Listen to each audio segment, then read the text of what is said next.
శ్రీమాత్రే నమ.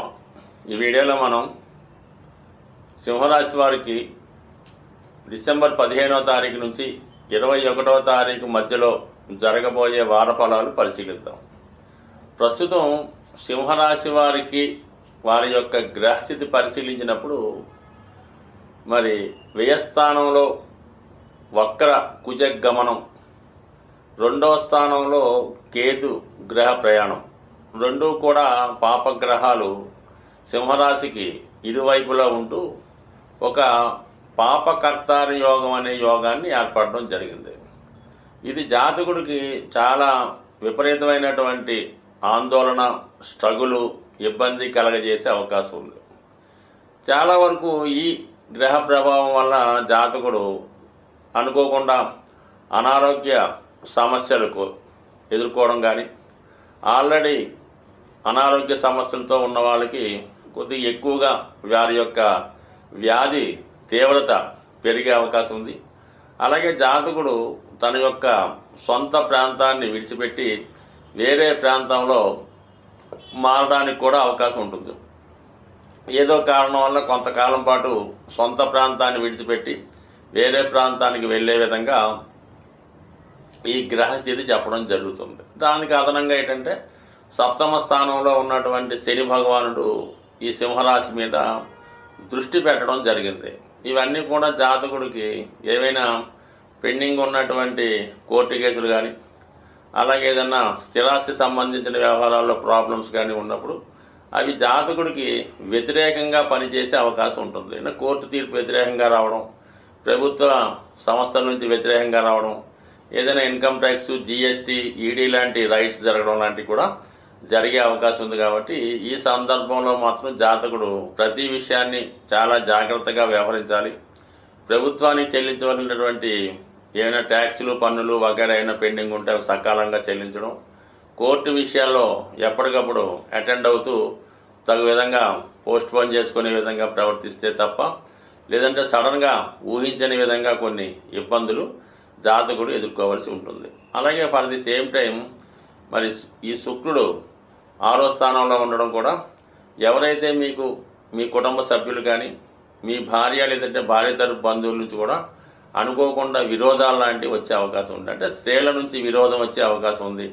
ఉద్యోగపరంగా అనుకోకుండా ఏమైనా ఇబ్బందులు ఎదుర్కోవడం కానీ, చిన్న చిన్న మిస్టేక్స్ వృత్తిలో జరగడం వల్ల కొంతవరకు ఇటువంటి సమస్యలు మరి విరోధాలు వచ్చే అవకాశం ఉంది. బట్ ఏదైనా 6వ స్థానంలో ఉన్నటువంటి శుభగ్రహం జాతకుడే రాజీ పడాలి తప్ప అతిగా పౌరుషానికి పోయినా, ఎక్కువగా చిన్నదాన్ని పెద్ద చేసుకున్న జాతకుడే ఇబ్బంది పడవలసి ఉంటుంది. కాబట్టి సాధ్యమైనంత వరకు ఈ సమయంలో అటు చట్టం విషయంలోనూ, స్త్రీల విషయంలోనూ, ముఖ్యంగా అన్నదమ్ములు అంటే సిస్టర్సు, వదినలు, చెల్లెలు, భార్య వారితో ఎటువంటి ఇబ్బందులు లేకుండా జాగ్రత్తగా వ్యవహరించడం మంచిది.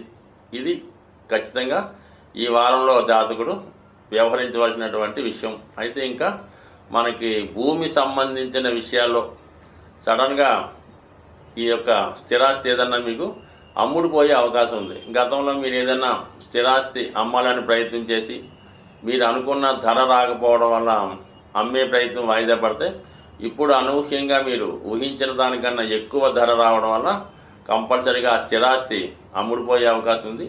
అలాగే మీరు ఎంతో కాలంగా కొందామనుకున్నటువంటి స్థిరాస్తి ఈ సమయంలో మీకు అనుకూలంగా రావడం వల్ల రెండూ జరుగుతాయి. అంటే స్థిరాస్తి అమ్మడం జరుగుతుంది, స్థిరాస్తి కొనడం కూడా జరుగుతుంది. కొన్ని సందర్భాల్లో ఈ యొక్క స్థిరాస్తులు లాంటివి ఎక్స్చేంజ్ అయ్యే అవకాశం ఉంది. అంటే ఒకరు మార్చుకొని మిగతా లావాదేవీలు ఏమంటే సెటిల్ చేసుకోవడం జరుగుతుంది. అలాగే ఫర్ ది సేమ్ టైం ఏంటంటే ఆస్తి పంపకాలలో విషయంలో కూడా కొంతవరకు చాలా కాలంగా పంపకం కాకుండా ఉండిపోయినటువంటి స్థిరాస్తులు ఈ సమయంలో మీ కుటుంబ సభ్యుల మధ్య పంచుకునే అవకాశం ఉన్నది. ఈ విషయంలో కూడా మీకు కుటుంబ సభ్యులతో కొద్ది విరోధాలు వచ్చే అవకాశం ఉంది. కాబట్టి ఏదైనా సింహరాశి వారు చాలా సహనంతో, ఓర్పుతో వ్యవహరిస్తూ ఉంటారు. ఎదట వారికి నష్టం రాకుండానే ప్రవర్తిస్తూ ఉంటారు. తను నష్టపోయినా పర్వాలేదు కానీ ఇతరులు నష్టపోకూడదనే ఆలోచనలో ప్రతి విషయాన్ని కూడా రాజీ ధోరణిగానే వెళ్తూ ఉంటారు.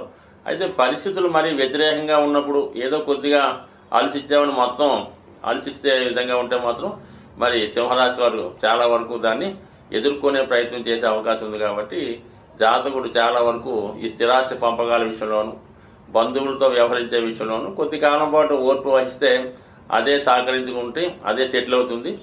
దూరమైన వాళ్ళు మళ్ళా తిరిగి కలుసుకునే విధంగా ఉంటుంది. కాబట్టి పెద్దగా ఏమీ తొందరపడకుండా వెయిట్ అండ్ సీ పాలసీ అమలు చేస్తే అన్ని సమస్యలు మీకు అనుకూలంగా వచ్చే అవకాశం ఉంది. ముఖ్యంగా మీ యొక్క సంతానం విషయంలో మీకు సోమవారం తర్వాత పిల్లల విషయంలో కొద్దిగా శుభవార్త వింటారు. వాళ్ళ యొక్క అభివృద్ధి మీకు ఆనందదాయకంగా ఉండే అవకాశం ఉంది. జాతకులు ఏ రాశి వారైనా వారి యొక్క గ్రహస్థితిని అనుకూలంగా మార్చుకోవడానికి, గ్రహాల యొక్క దోషాల నుంచి బయటపడడానికి ప్రతి నెల కూడా ఏదో ఒక కార్యక్రమాలు, ఏదో ఒక పుణ్య రోజులు రావడం జరుగుతూ ఉంటుంది. అవి ఫాలో అవ్వడం వల్ల ఏంటంటే జాతకుడు జాతక దోషాల నుంచి బయటపడమే కాక గ్రహాల యొక్క అనుకూలత కూడా రావడం జరుగుతూ ఉంటుంది. సో ఇది మార్గశిర మాసం. మనకి ఈ మార్గశిర మాసంలో వైష్ణవ దేవాలయాలు, విష్ణుమూర్తి దేవాలయాలు, వెంకటేశ్వర స్వామి దేవాలయాలు దర్శించడం వల్ల జాతకుడు ఎక్కువ ఫలితాన్ని పొందడం జరుగుతూ ఉంటుంది. ముఖ్యంగా విద్యార్థులు, వ్యాపారస్తులకి ఈ మాసంలో మీరు ఏదైనా ఒక వైష్ణవ దేవాలయంలో, వెంకటేశ్వర స్వామి టెంపుల్లో విధి విధానంగా అర్చన చేయించుకోవడం కానీ, ఎక్కువగా స్వామికి ఇష్టమైనటువంటి తులసి దళాలు మాల ఇవ్వడం కానీ, తులసి దళాలతో పూజించడం కానీ చేయడం వల్ల జాతకుడికి అంటే మనకి విష్ణు భగవానుడు తలుచుకుంటే అన్ని రకాల సౌకర్యాలు ఇవ్వగలడు.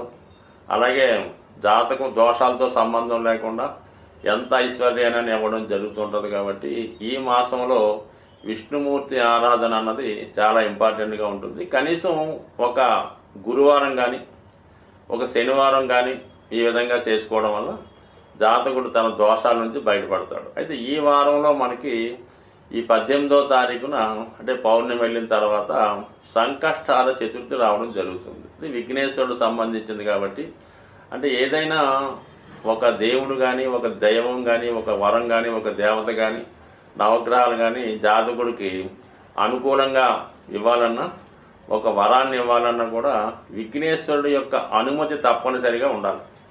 విఘ్నేశ్వరుడికి అనుమతి లేకుండా ఎవరు ఏ దేవత కూడా జాతకుడిని అనుగ్రహించలేదు. అలాగే జాతకుడు కూడా ఫలితాన్ని పొందలేకపోతుంటాడు. అందుకని భగవంతుడు ఇచ్చినవి మనకు పొందాలంటే కంపల్సరీగా విఘ్నేశ్వర ఆరాధన తప్పనిసరి.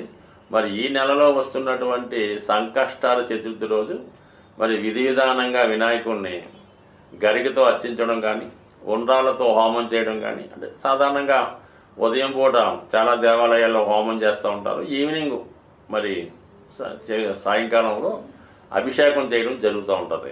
ఈ అభిషేకం చూడటం వల్ల కూడా దోష పరిహారం అవుతుంది. కాబట్టి చేయలేని వారు అభిషేకాన్ని వీక్షించడం, అది కుదరని వారు ఇంట్లో గణపతి ఫోటో ముందు గరికతో కనీసం అష్టోత్తరంతో పూజ చేసుకున్న శీఘ్రంగా చిన్నగా పూజ చేసిన కేవలం సంకల్పం మాత్రాన అనుగ్రహించే దేవత విఘ్నేశ్వరుడు. కాబట్టి ఈ విఘ్నేశ్వరుడు ఆరాధనతో మనం ఇంచుమించుగా 2024 విడిచిపెట్టి 25లోకి వెళ్తున్నాం. కాబట్టి మరి కొత్తగా మనం రాబోయే సంవత్సరానికి ముందుగానే మనం ఇటువంటి దైవ కార్యక్రమాలు చేయడం వల్ల రాబోయే 25 చాలామందికి శుభం కలిగే అవకాశం ఉంది. స్వస్తి.